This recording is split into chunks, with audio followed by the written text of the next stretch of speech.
en 2020 en Côte d'Ivoire et 462 en 2021 pour protéger donc ces femmes. Un abri, un refuge Bloom qui les accueille dans la commune de Cocody. Et puis la CEDEAO a annoncé aujourd'hui l'envoi d'une force pour stabiliser la Guinée-Bissau. Le président Umaru Sissoco Embalo a échappé cette semaine à une tentative de coup d'État qui a fait au moins 11 morts. Bonsoir et bienvenue dans le journal. Les victimes de VBG du refuge Bloom brisent le silence. Ces femmes et jeunes filles ont trouvé un abri au refuge Bloom dans la commune de Cocody.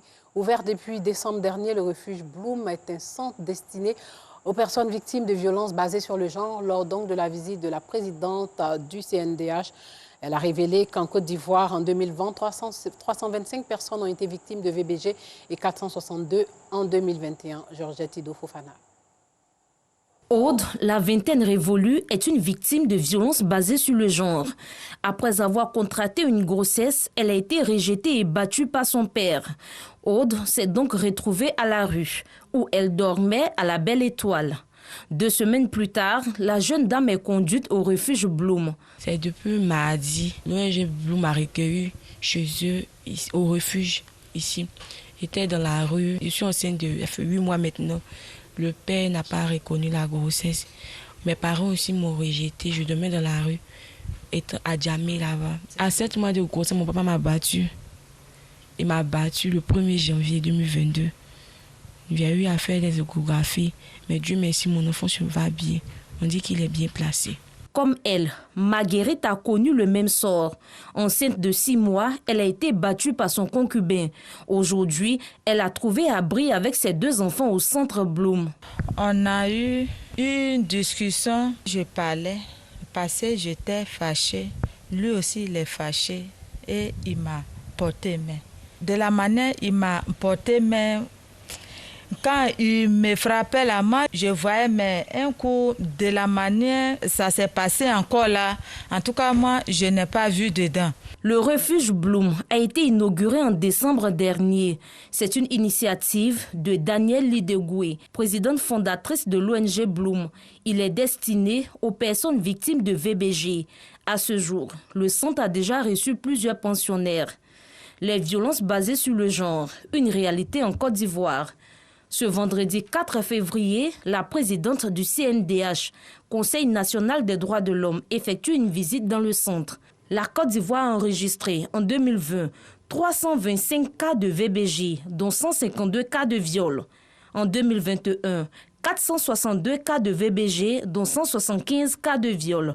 L'existence du refuge Bloom vient faciliter la prise en charge des victimes, selon Namizata Sangare. Ce que la présidente et toute son équipe fait comme travail, c'est formidable. Ça concourt à la protection des droits de l'homme, à la promotion et à assurer la dignité, n'est-ce pas, de l'être humain. Au cours de cette rencontre, plusieurs plaidoyers ont été faits en vue d'améliorer la prise en charge des victimes. Ce que j'attends, c'est vraiment l'appui institutionnel, donc l'accompagnement technique, financier, si possible.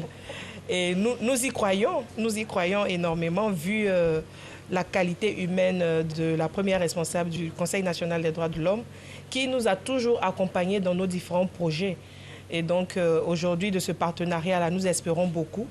Et surtout vraiment pouvoir profiter de l'expérience sur les questions des droits de l'homme. Créée en 2019, l'ONG Bloom compte 5000 adhérents et 600 bénévoles. Elle œuvre pour l'autonomisation de la femme, la scolarisation de la jeune fille et lutte contre les VBG. Rénovation de la cour royale d'Adiao par l'ONG ADEO qui a aussi procédé au reprofilage de la voie qui mène à ce village. Ce village à Bouré, situé à 3 km de Beaunois, était en fait un projet de ferme. Un projet de ferme a été réalisé pour les jeunes d'Adiao. Les femmes, elles, vont bénéficier de prêts à taux d'intérêt nul. Le reportage de Ido Georgette. Les populations d'Adiayo, village situé à 3 km de Beaunois, sont dans la joie. Les raisons, la cour royale, qui était dans un état de délabrement, a été réhabilitée et la voie qui mène au village reprofilée. C'est une grande fierté qui nous anime cet après-midi ici à Diao. Parmi tous ces fils réunis pour célébrer cet événement-là, la cour royale a été rénovée. les populations sont très heureuses et c'est là la mission de notre ONG, œuvrer pour apporter des réponses concrètes aux populations de Bonois. Ces travaux d'une valeur de 3,5 millions est un don de l'ONG ADIO. À certains moments, nous avons problème de voie pour venir à Dieu aussi. Et grâce à l'ONG ADIO, les voitures, nous avons une circulation bien normale au niveau de notre voie. Et nous disons comme merci à l'ONG ADIO au nom de la jeunesse d'ADIO. Et cela réjouit toute la cour de l'ADIO, toute la cour royale d'ADIO. À ce geste s'ajoute le financement d'un projet à hauteur de 5 millions avec pour seul objectif l'autonomisation des femmes et des jeunes du village d'Adiayo afin d'accroître leur productivité et revenus. C'était un commentaire de Joël Gossé. Parlons éducation. 547 établissements confessionnels islamiques déclarés éligibles au cursus formel pour l'année académique 2021-2022. Ils ont réussi à l'évaluation de base des structures islamiques d'éducation et ce dans le cadre de l'intégration des structures islamiques d'éducation dans le système éducatif formel. Joël Gossé. On dénombre 1,6 million d'enfants et adolescents hors du système scolaire, dont plus de 300 000 fréquentant dans les structures islamiques d'éducation non reconnues par l'État. Un tableau qui contredit la politique de l'école obligatoire et inclusive prônée par le gouvernement ivoirien. En réponse, le ministère de l'Éducation nationale et de l'alphabétisation a initié la stratégie nationale d'intégration des enfants des structures islamiques d'éducation dans le système éducatif formel. Pour mener à bien cette initiative du gouvernement, une mission dans les 41 DRENA et DDENA a été menée. Au sorti de cette mission, 547 établissements confessionnels islamiques déclarés éligibles au cursus formel sur 3146. Le résultat de cette mission a été présenté à la ministre de l'Éducation nationale et de l'alphabétisation, mais aussi aux partenaires et acteurs de l'éducation nationale.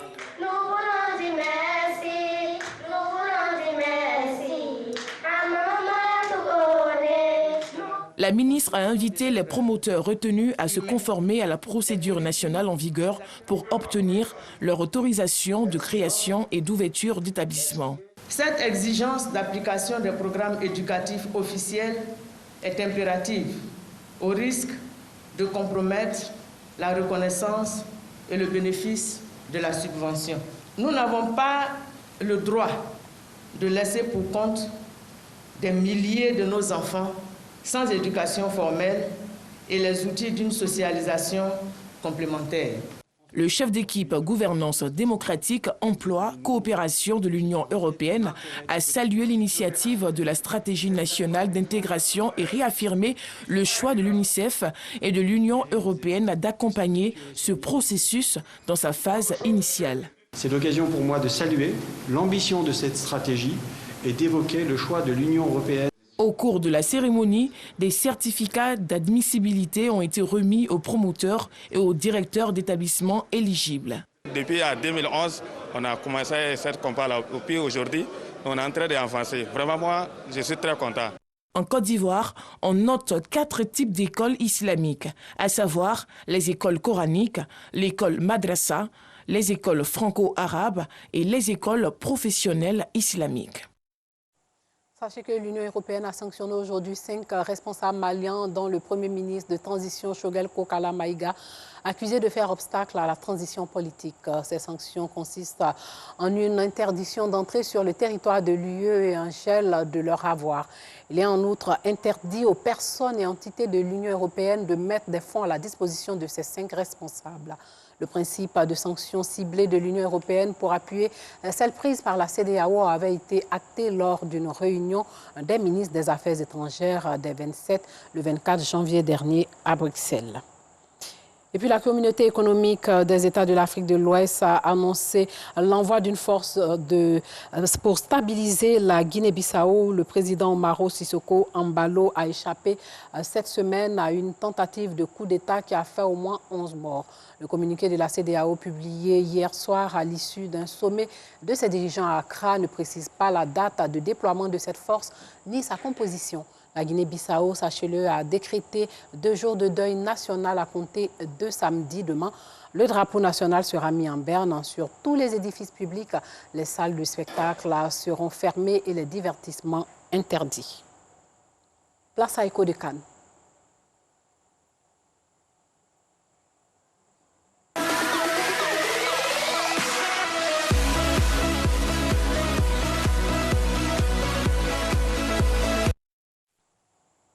Voilà, on va parler de la CAN maintenant avec notre très cher Ngamblé Konaté. Bonsoir Ngamblé. Bonsoir Maï. Comment allez-vous? Ça va, très bien, ça va. Ok, les Pharaons se sont imposés hier au tir au but face aux Lions indomptables en demi-finale de la Coupe d'Afrique des Nations. Absolument, Maï. Tremblement de terre hier à Yaoundé.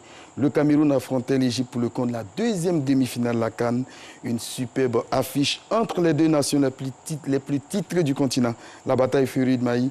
Et au bout du suspense, les Lions indomptables ont été capturés par les pharaons d'Égypte après le plus fatidique des tirs au but. L'Égypte endeuille ainsi le Cameroun et rejoint le Sénégal en finale. Plus de détails avec Jean-Sylvain Risso et Hassan Kwasi. Depuis la tribune officielle, Samuel Eto'o a pu assister à l'élimination de l'équipe du Cameroun. Opposé à l'Égypte pour une place en finale, les Lions indomptables dominent outrageusement la première période sans pour autant se montrer efficaces. Bousculés, les Pharaons tentent d'apporter la riposte en seconde période, mais Mohamed Salah est mis en échec par le gardien camerounais, André Onana. Une alerte que les Camerounais prennent au sérieux, incarnée par la tentative du Lyonnais. Malgré la bonne volonté des joueurs camerounais, le score en reste là, 0-0 à l'issue du temps réglementaire. Les 30 minutes de la prolongation ne changeront pas la donne. Finalement, c'est au tir au but que le dénouement du match arrive. Plus adroit, les Pharaons l'emportent 3-1. Un succès qui permet à l'Égypte de rejoindre le Sénégal en finale. Alors Maï, du moins ami, c'était donc, on va dire, la 6e fois que l'Égypte s'est imposée en Coupe d'Afrique des Nations au tir au but. Et ils prennent, on va dire, dans la foulée leur revanche sur l'équipe du Cameroun qui les avait battus en finale en 2017. Le gardien Gavaski a été l'homme du match puisqu'il a réussi quand même à sortir 3 pénaltys de côté camerounais. Le rêve camerounais s'arrête là, est brisé comme en 1972, il y a 50 ans quand ils organisaient la compétition à domicile. Ils avaient été battus par le Congo. Cette fois-ci, ils s'arrêtent toujours en demi-finale. Ils auront la possibilité d'aller chercher donc la 3e place demain face au Burkina Faso sur le coup des 19h au stade Amadou Ahidjo. Et dimanche, l'Égypte va défier le Sénégal là, pour un 7e ou un 8e titre déjà. Oui, pour un 8e titre pour les Égyptiens. Sénégal-Égypte, c'est l'affiche de la finale de la 33e édition de la Coupe d'Afrique des Nations. Un choc entre Mohamed Salah et Sadio Mané, 2 joueurs qui se connaissent bien puisqu'ils évoluent ensemble à Liverpool. 12 ans après leur dernier sacre en Angola, l'Égypte de Mohamed Salah, septuple vainqueur du trophée, veut une 8e étoile continentale. De son côté, le Sénégal de Sadio Mané, encore jamais titré, aura à cœur d'oublier son expérience malheureuse de finaliste en 2019 et tentera à nouveau sa chance. Sénégal-Égypte, c'est ce dimanche 6 février 2021 à 19h, temps universel, au stade Omnisport d'Olembe à Yaoundé. Une finale de rêve à suivre sur les antennes du groupe RTI. Qui donc du Sénégal ou de l'Égypte ira son épingle du jeu selon vous? Difficile de pronostiquer sur cette affiche. Ça va se jouer, on va dire sur des détails. Ça sera du 50-50, amis. On ne va pas se précipiter. Le Sénégal a eu, on va dire, 24 heures de plus pour se reposer, puisqu'ils sont qualifiés un peu plus tôt par rapport donc à l'Égypte, qui a souhaité un report de la finale. Ils ont même saisi la CAF. Non, ce n'est pas sûr, ce n'est pas évident, puisque déjà le match de classement est prévu demain. Ce n'est pas possible qu'on leur accorde 24 heures de plus. C'est déjà calibré, ce sont des dates bien fixées. Donc les Égyptiens auront besoin de puiser dans les ressources. Il faut préciser qu'ils ont raison parce que ça fait 3 matchs de suite qu'ils disputent donc les prolongations. Ils ont joué les prolongations en 8e de finale face aux éléphants. Ils étaient obligés de jouer également les prolongations face au Maroc. Et là, en demi-finale encore, ils jouent les prolongations. Ça fait 120 minutes, 3 fois 120 minutes. Ils sont épuisés. Et donc, ils avaient souhaité qu'on leur donne un jour de plus pour se reposer.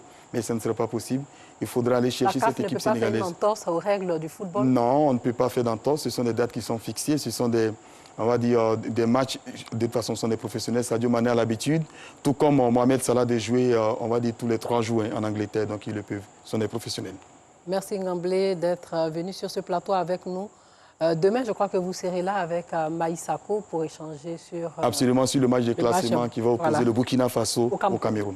Voilà, merci, chers téléspectateurs, de nous avoir suivis. Portez-vous bien.